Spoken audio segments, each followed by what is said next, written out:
recorded that whole thing. Okay. Let's begin. Let me get the log on. I'll have to log on to my Google Docs real quick. We'll be doing a reading of all of them. Yeah. Sign in. Okay. And Google Docs. Create and edit your own Google Doc. Oh, nice.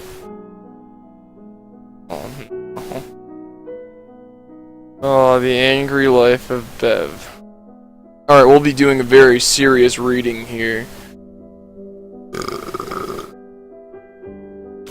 The Angry Life of Bev by Tyler Johns. Chapter 1. Bev Redux, born anew into a world of hate and evil, starring Bev. Spawned from the unholy matrimony of anger and Sarah's massive gaping cunt was that of the name Bev. Nothing quite as aggressive or upset had ever been seen since the great harangue took over New Nantucket from Master Jim and his 50,000 slave African child crippled children army. Wow, what an army that was, all women. Wow, tolerant and progressive. Now we have to step into Sarah's shoes, and we have to once again think about has been and that what has been there.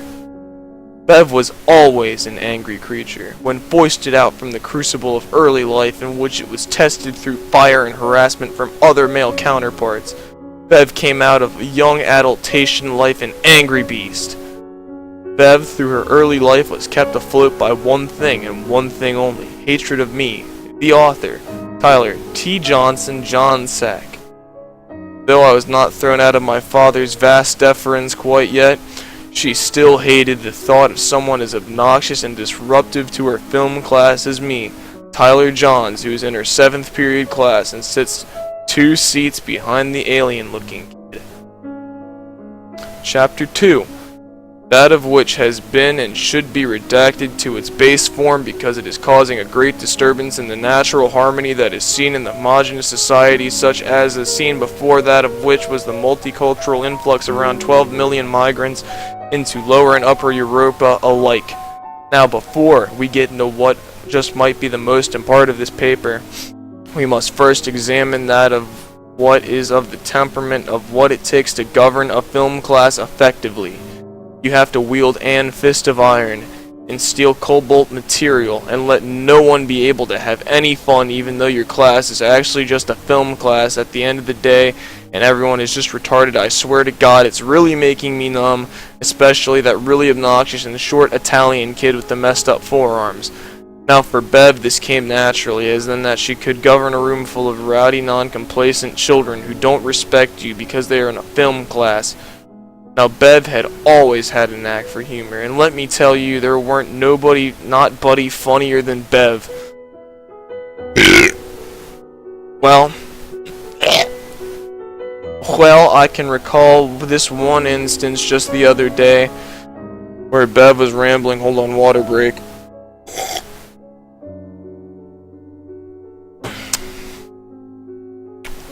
Bev was rambling on about clean energy and windmills when this strange thought started a-brewing in my head. You know what looks like a windmill? Why, that swastika thing that's on that one Hatler's armband. I know the stories about him strapping Jewish people onto windmills for cleaner power, but I also heard that he cut off their toes and used their skin as lampshades, so I'm not sure if Bev supports clean energy or the Hotler guy. I'm just curious as to why anyone would support anyone who wanted to protect his ethnocentric country and strong nationalist principles that just don't make no sense to a dumb retard like me. Now Bev is also that of charisma, and I'm not just talking about talking to the ladies now, because the bald kid is the undisputed champion of that, let me tell you. She could lead the free world. Could you imagine that? Emperor Bev! They should replace Madam President with Bev, because in my eyes that is a better choice than Shill, Hill Clinton, Bill, and my Dill. No, I'm not one for fanciful things such as that of which can be found and that of which is that if they were that I sure wish Bev could come and build a windmill in my front yard and ramble for about 15 minutes about symbolism in a movie about a man who likes hanging around little boys going to be a senator. Really great stuff. Opened up my mind, a soul to what Bev was really thinking. My takeaway from all of this is... Okay, fucking classical music. Shut up. Stop. Oof. I'm gonna break out a pumpkin scone here as well. You know, I get a little bit famished here in the evening time. Alright, that's good. That's really good.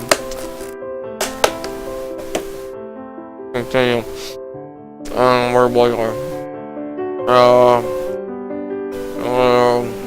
Hanging around little boys. My takeaway from all of this is that I can find symbolism in pretty much anything.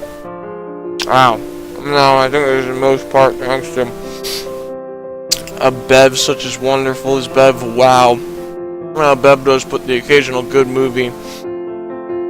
Like Miss Smith Goes to Spanish Class. Man, what a movie that was. Gee whiz. And that's capitalized and boldened. Is it italicized? It is. And these are good scones. I'm just gonna add a few author's cliff notes right about here. I just have to get a few things I need to get off of my chest before we move on to the third and final chapter of this excellent piece of literature written by me, the author, Tyler T.J. Johns. I would like to go on record and just say the coolest person, most handsomest person, and wittiest and funniest person I know is Theodore Evan Houck, who simply is the alpha male. And I am just a lowly beta cuck. And that is, of course, me, the beta cuck he is talking about, Tyler Johns, the author of this paper. Now we continue on with this paper about Bev. Now the first period film class is always a bad start to the day, mostly due to the Jewish kid who sits 3 seats back from the second row. It is also very irritating, I have noticed, to see everybody be faster on the draw than Bev. By far the fastest draw I've ever seen to date was the one by Mad by Theo, the fastest gun in the East, West, and South Houck. Ethan Owen sure did get owned that day, haha yeah, but when Bev gets to 7th period, oh boy does she get mad. I hope she doesn't read this paper written by me, Tyler Johns. Alright, there's a picture of the Florida state flag and a blonde dude with blue eyes on a keyboard and a gator. And there's some green text here. 4th largest GDP in US. Disney World, third largest population, NASA, Gators. Goodman Company, trademark, licensed and operated by Ezra Goldstein of Jewish Bank Hedge Management Fund. Remember, the Goy knew what we said about them, they would surely kill us, and there's a big fucking picture of a Jew star. I'm gonna get another scone here.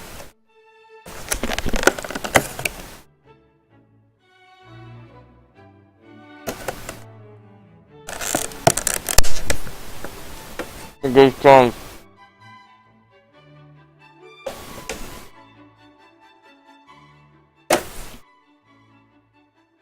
Oh, it's right. Alright, we're in the final stretch of the first one here. Let me finish this scone. Chapter 3.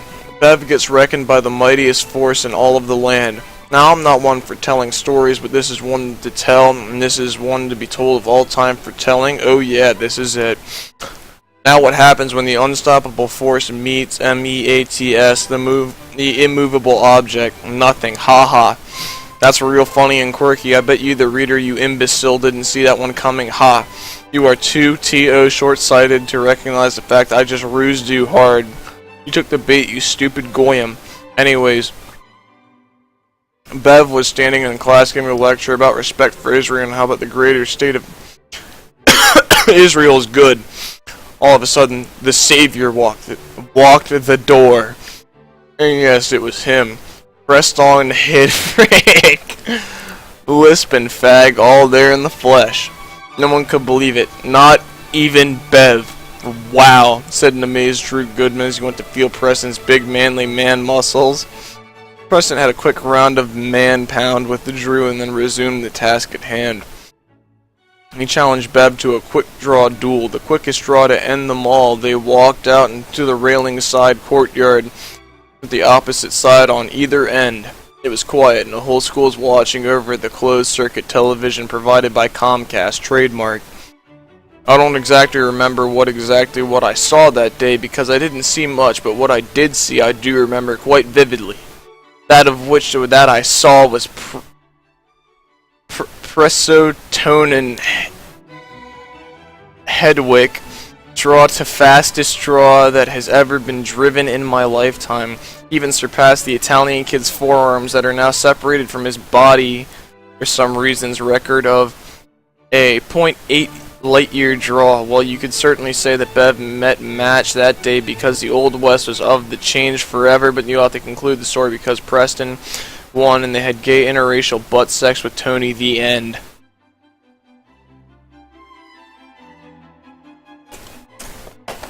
I'm going to take this little break time, this little downtime we have here. I'm going to consume another scum. Nothing personal against the listeners, of course. It's just me wanting to eat another scum. And if you don't like that, I'll kill you.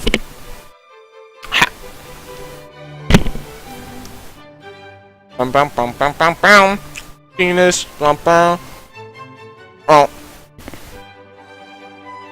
I have to change accounts again.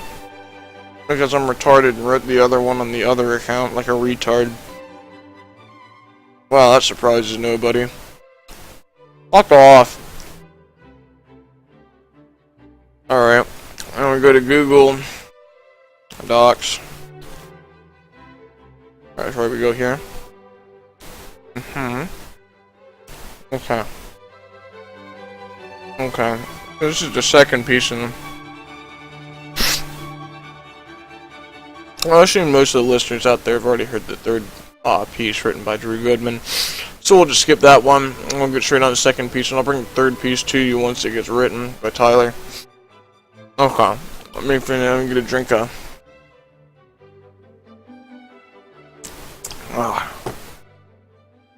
These are good scones. I'd invest in these. This one's actually mostly text, where the last one had like 3 pictures. The Subtleties of Being Bev, A Story of Nuisances, by Tyler Joyne. Now, let me preface this paper by stating that I'm going to try and refrain from using profanity such as fuck and bitch, but they will be used in gross majority party, Senate Majority Leader. Now, picking up from where we left off the last time, I would like to just go and say that it should be evident to the reader, yes, you special guy, you, no girls allowed, you are all banned, only Dill. Bevel, grievously wounded, survived the viscous attack that the big manly omega male Pripwap Gomez hat trick had brought on. Now let me tell you one thing that you may have not have understood from the first paper because I am too stupid to mention it. God, heck, I am dumb because I forgot this. Jesus Christ. What was I thinking? I really need to get my thinking cap on next time. Oh wait, this is next time. Oh wow, I should really start thinking about how to post-abortion my face head. Jesus Christ. But Bev really takes its subject seriously. Like, I'm not even kidding. Like, are you going to teach a joke subject like interrogative film and claim that it is...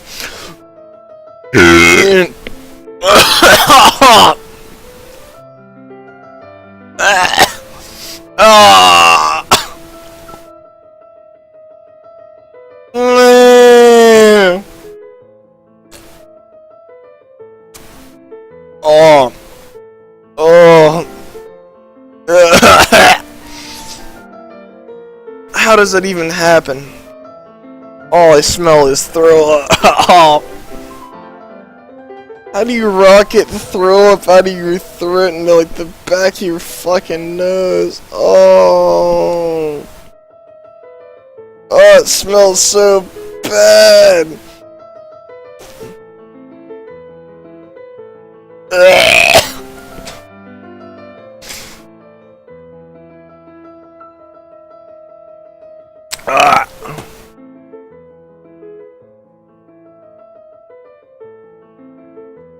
Alright. An important piece of state legislator, and you drag your sorry ass all the way to Congress to try to pass something like that, but it juxtaposed gets filibustered by a young gun conservative by the name of Smith, who is played by Jimmy Stewart, who plays Everyman Rules, and was Scotty in Vertigo, which was an awful film. 2 out of 10, try harder, cock boy. I'm gonna eat another scone here while I'm reading. Now, Bev had the issue of dealing with the late crowd mistaking the film class for a Hooters in upstate Delaware down on Wichita Lane. These kids were the worst of the worst of the worst. It mostly stemmed from one Ethiang Boeing aircraft. Jesus, I can't think of anyone who could drive Bev more up a tree than that kid, Jesse Christ. I can't start to come of that kid, but I hope he and Bev had a happy life together now. Alright, thinking about it, why would they? Now, getting back on subject, A and that of which could be that, C and that if they were, but they were not, and that of which could have become interrogative phrasing. Oh, out of which was discovered but not yet found, that is what that could have been, but now they're in there, but that isn't. That what of could have become, that of which was in that should have not been, but is, and I really don't like that. No burp feels safe.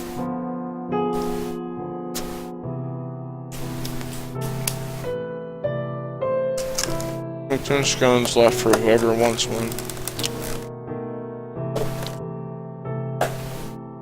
Maybe they won't be here tomorrow. Okay.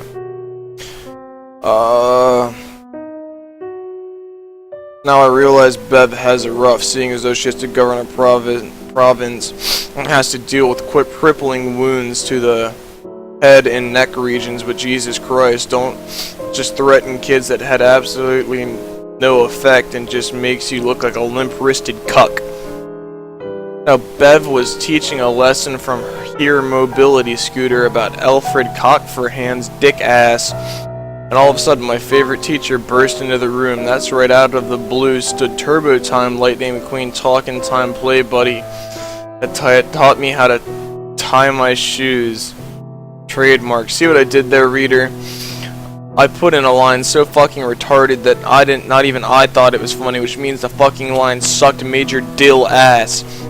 Your dumb ass probably thought it was cringy and was trying too hard to be funny, like this line is, and it was none of this is funny. And if I hear one more laugh out of any one of you, I swear to God I will go home and get a rake and we'll see who's laughing then, you fucking retards. Now your dumb ass should have been able to work out that didn't really happen.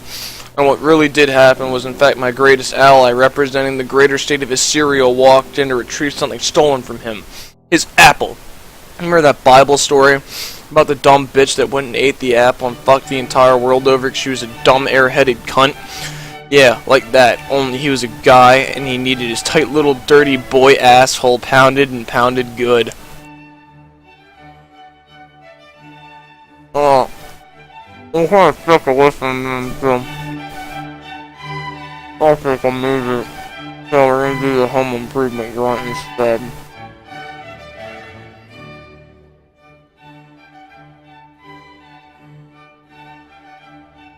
There we go. There we go. That's what I want. Alright. Let's continue. Chapter 1. Bev gets bevved in the bev with the bev. I can't handle this.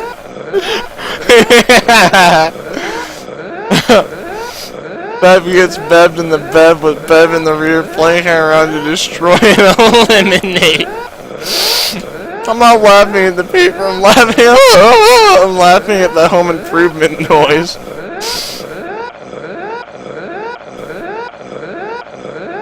I'm never gonna finish this between throwing up and this fucking noise. I would just like to apologize publicly for the profanity displayed in the paragraph above. It was immature and I should have refrained from it, but I just couldn't hold myself back because I'm so passionate about storytelling. Now, let's keep the ball rolling. It is very important, at least to me, that we keep this paper and concise and to the point. Even more that we draw this back and around the main focus of the story, and that is Bev and what Bev was doing.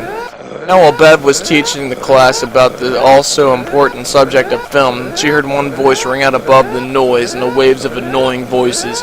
If you recall in the last piece, I stated that I hold everyone in that class, including myself, the author, J. Hans Tyler, not including Theodore Evan Houck, the alpha male, who is stunning and handsome and I would like to have gay sex with, but would unfortunately is beyond straight. And even if he was gay, he is far too handsome for someone like me to ever have a chance of slipping his thick tube meat steak into some dirty boy butt.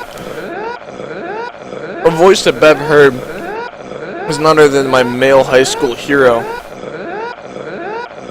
Get all the scone out of my teeth. Theodore Evan Houck, his deep, booming, masculine voice rang out, "Bev, I'm not in the mood for anything like this. Can we just move on?" Bev saw this as a challenge, for no one had dared challenge the beast by calling it by its first name. With a mighty roar, Bev shrieked, "Dill ass to commute, you fucking faggot, haha, I'm currently into that of what has become Dill Pickle Boy Rugrats." Stunned by this display, the alpha male was forced to back down from his inquiry. He was now dejected to a state lower than dirt. But almost out of nowhere, a voice rang through the hallway, the savior himself, the D kid. A tall 8-foot figure walked through the door after hearing a vulgar ejection from Bev's mouth. He got real close to that stupid bitch's face and said just one thing. D! The D was so loud and powerful that even the late great Jimmy Stewart felt it in his grave. What? Okay. Bev was defeated again, and this time I think I just might have been for good, because what came after the D was total loss of power and internet for 4 days, and I fucking hate Comcast, fucking penis lights, fuck this stupid paper. I don't care about the gay profanity shit. This paper was shit and I hate it. It didn't even tell a good story about fucking Dill ass shit, fuck. Well, we can make a do here. Tony and I had gnarly gay butt sex on the paralyzed corpse of Bev. Of course it was hard because my butt was too tight and toe ass cum dumpster's tiny phallus was not strong enough or large enough to penetrate my tight boy butt. However, hearing about the second defeat of Bev, Preston, Drew, and Sarah all rushed back to the class and used their giant hulking masses to engage in the largest gay orgy known to man, which stood in 5 people. Of course, Theo didn't get involved because he isn't gay. I hope no faculty gets their hands on this because I, Tyler Johns, would get in a heck of a lot of trouble. While I think it's safe to say that Bev won't be coming back for a while, make sure to watch the newest screenplay by J. Hans Studio, The Angry Life of Bev movie. Yeah, that'll be coming out soon, I bet.